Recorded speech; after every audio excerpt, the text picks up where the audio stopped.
Brentford Arsenal. I mean, we've got this weird banter rivalry of Arsenal all over transfers, and it's all come from old Emi Martinez, who we've taken their best goalkeeper. They're still sour about it, and we beat into Emi Buendia, but Arsenal, for me, it's not been a good pre-season for them at all. And I know I said earlier you can't go too much off pre-season, but listen, their only positive outcome was a draw against Rangers.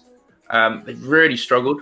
They've played some crazy friendlies against Spurs and, of course, against Chelsea, which, again, for me, why? I know it's part of that Mind series, but why play friendlies against two London rivals in the Premier League who you're going to come up against? And they embarrass themselves. Again, they're not the team that are making the progress under Mikel Arteta like you would expect. They've got Ben White coming in.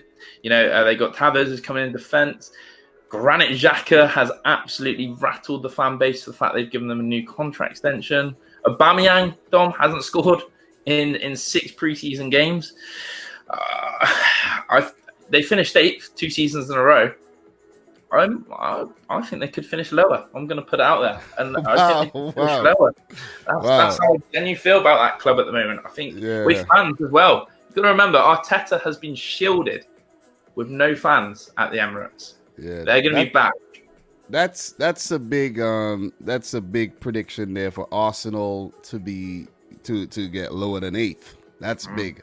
I think they might actually do around the same. I did not make an official prediction video, by the way, and the reason being is because it's difficult to make a prediction video when a cane from Tottenham to City can still happen.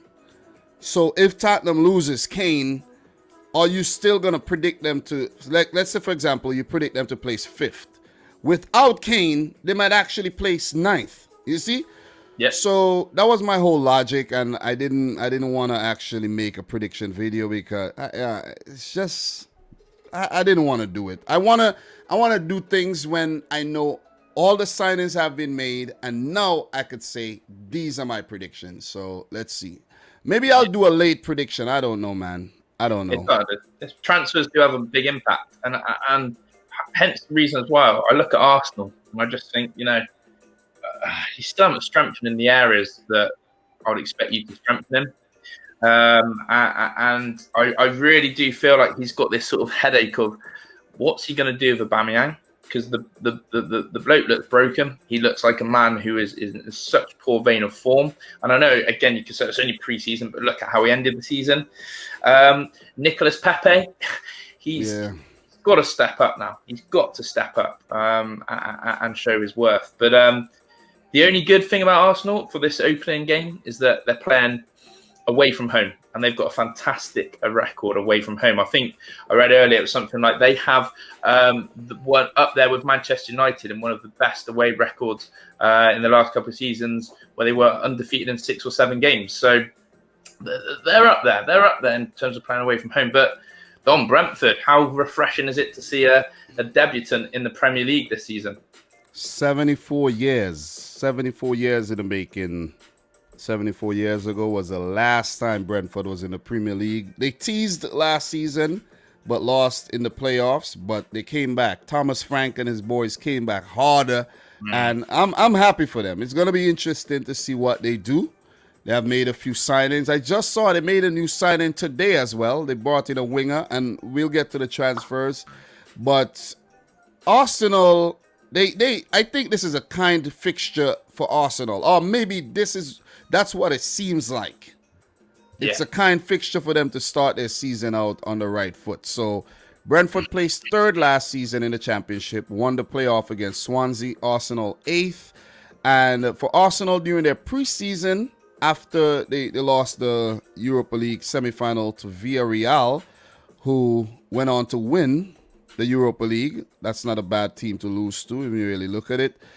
They lost preseason games to Hibernian. They drew with Rangers. They lost to Chelsea. They lost to Tottenham. So that's what I have on record. Did they play any more preseason games?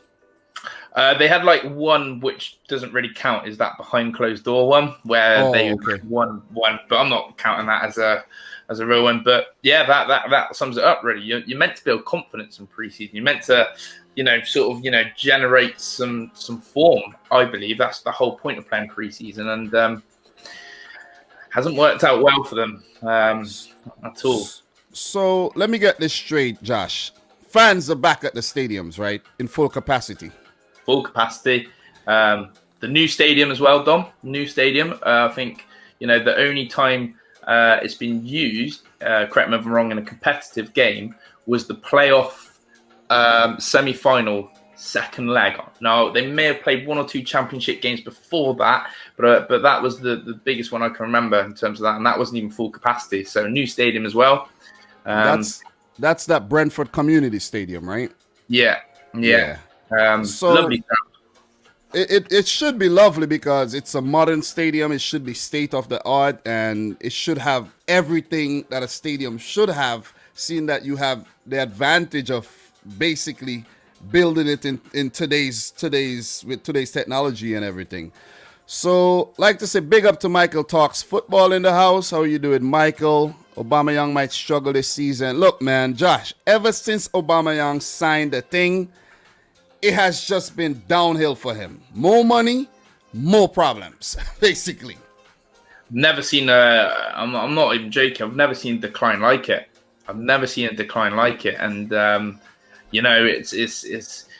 it's worrying for Arsenal. They can't find a position for him. Is he left wing? Is he down the middle? You can't keep fiddling. Find a position, keep him.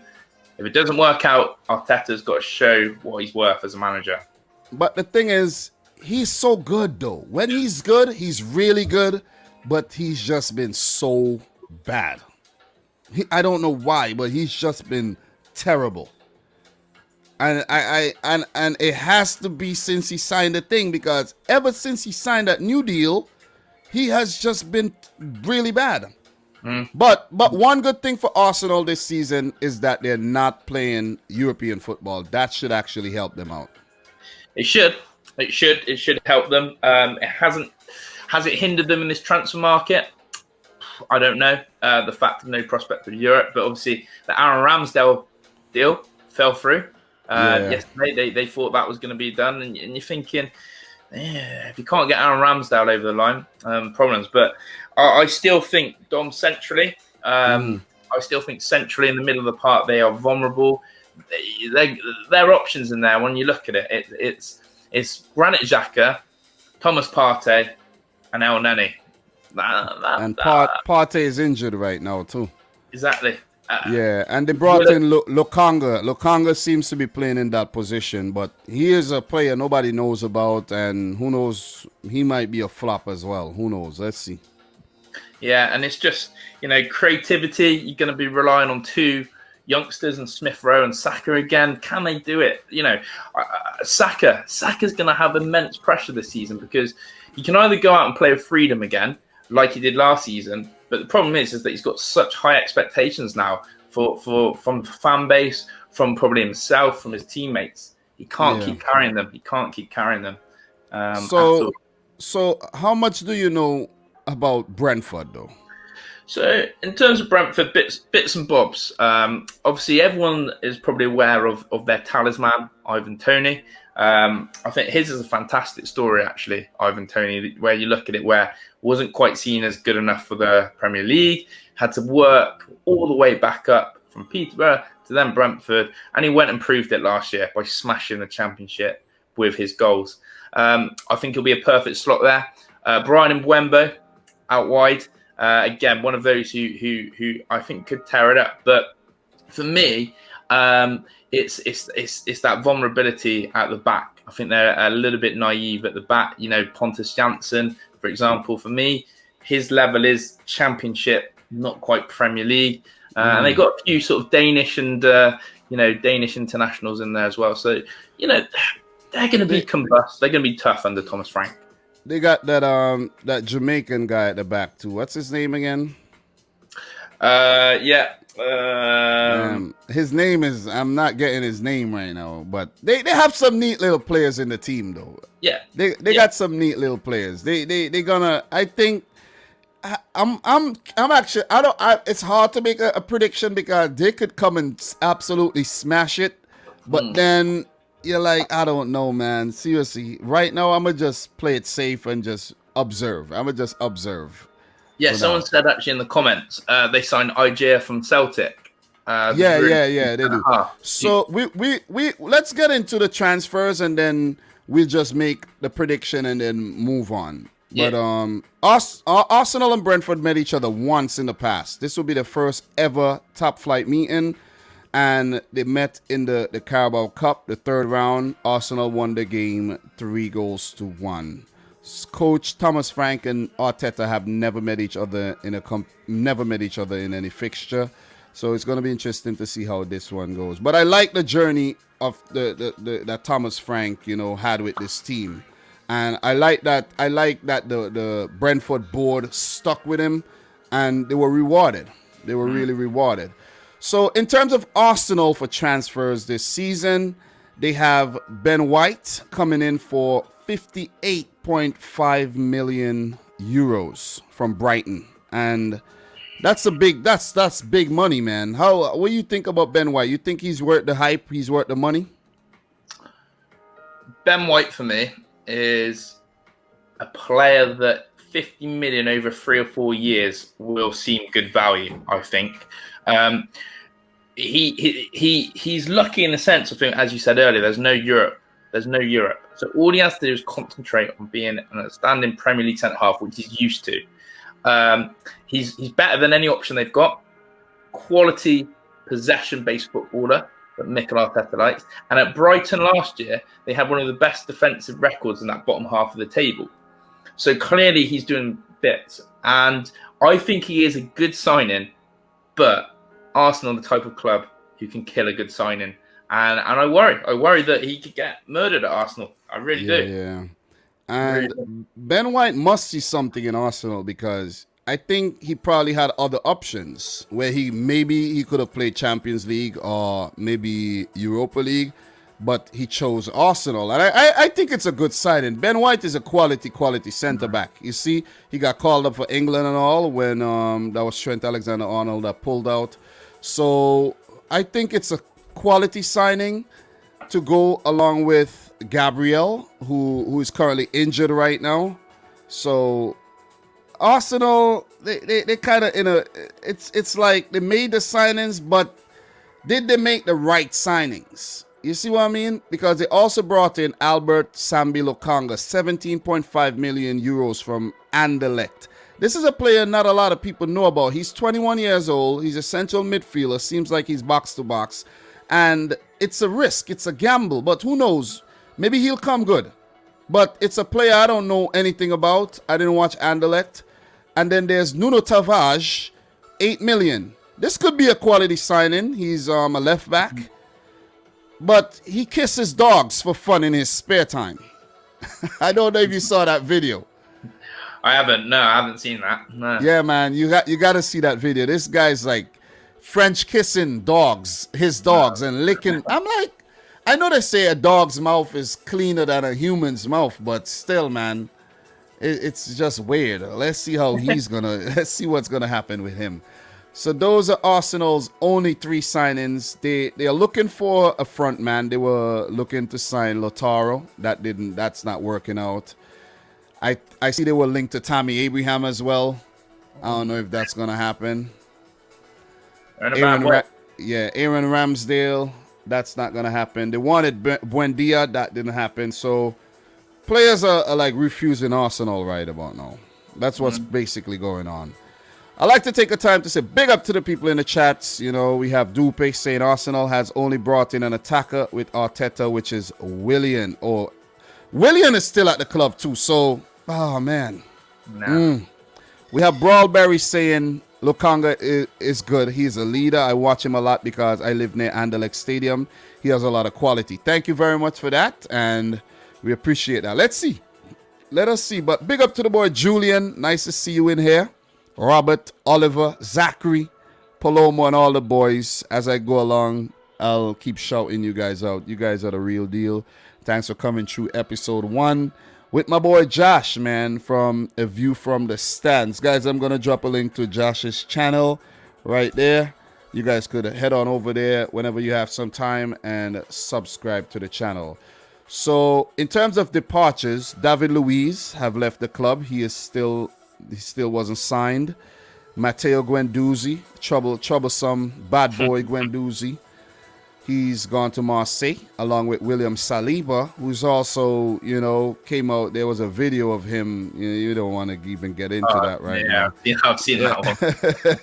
Yeah, Saliba. And then there's Dejan Iliev, a youngster, may have gone out on loan as well to, is that, I think, the Czech League or Slovakian League. So that's it in terms of signings. Thomas Partey is injured. We have also Nketiah injured and Gabriel injured. So these players would be expected back soon. So Arsenal spent 84 million euros, Josh. 84 million. That's a lot. On what? And the problem is, Ben White's, for me, again, one for the future. But 84 million on 3 players that will only slightly improve your defence, but you haven't sorted out the issues the other end. Because actually, for me, Arsenal weren't exactly, there was a few errors from Leno, but they weren't leaking goals. It was the end product. It was the creativity. It was someone to step up and create more, to supply Aubameyang or Lacazette, whoever's up there. So it could be some panic buys. I'm not going to lie to Dom, they've got not a very nice opening 3 games, Arsenal. So I really, really worry about, how the shaky start could happen with them. So for Brentford, they brought in Christopher Ayer from Celtic. I heard he's a quality centre-back, 23-year-old Norwegian, 15 million euros. Frank Onyeka from Midtjylland, 23-year-old as well, central midfielder, 10 million euros. They just brought in a left winger from Lorient. He's a Congo DR player, Frenchman, by the name of Johan Wissa, 10 million again. And Miles Pates Harris, Chelsea under 23 for 1.5. Mads Bistrup also got promoted to the first team from Brentford B team. He might be a quality Danish player as well. And that's it for their transfer business. So they're gonna use the core of the team that helped them to come up to the Premier League, which could be kind of it could be flirting with trouble there. You could definitely be flirting with trouble. In terms of departures, I'm surprised that Emiliano Marcondes left the club and Henrik Dalsgaard. These guys were staples for the Brentford club for a while, and these are 2 Danish players. And Marcondes scored on his debut for Bournemouth as well, didn't he? Scored the opening goal. Yeah, I didn't actually watch the first week of the championship. Something that we could actually keep tabs on as the season go along. But yeah, I also just saw they had a player by the name of Ellery Balcom, a goalkeeper, 21-year-old, who is English and Vincentian. He has family from my country, and he went on loan to Burton Albion. That's cool. That is very cool. So that's it for Brentford Arsenal in terms of transfers. Just our initial thoughts on these teams. Looking forward to the game tomorrow. Don't want to be crazy long on each and every fixture, but this one we just had to get the ball rolling. So that's why we were a little long-winded on this one, you know what I mean? So do you have a prediction for this match? I do. So despite me saying that I worry about Arsenal's creativity, the opening game of the Premier League is always a wild one. It's always a wild one. You always get what you want. I've gone with 2-2. I've gone with goals. I've gone with 2-2. I've gone with there's going to be some defensive howlers. Arsenal away from home, that will suit them. And I just think Brentford are going to entertain us and give us some entertainment. So, 2-2 is what I've gone with, Dom. Thank you. Interesting. That'll be a very good result for Brentford. First match. This is also London derby as well. Mm, mm. So we have Arsenal dropping points in the opening. That AFTV are gonna go crazy because dropping points to Brentford, a team who has never been in the Premier League, is like a loss. So I like to say big up to 80 Booth. You see, we were talking about 80 Booth earlier. 80 Booth must be familiar with Josh as well. So big up to you, 80, and all the best to the season. Big Aston Villa fan. Big up to Jersey Boy in the house, man. How I haven't shouted you out, I don't know, but big up to Jersey Boy. My bad.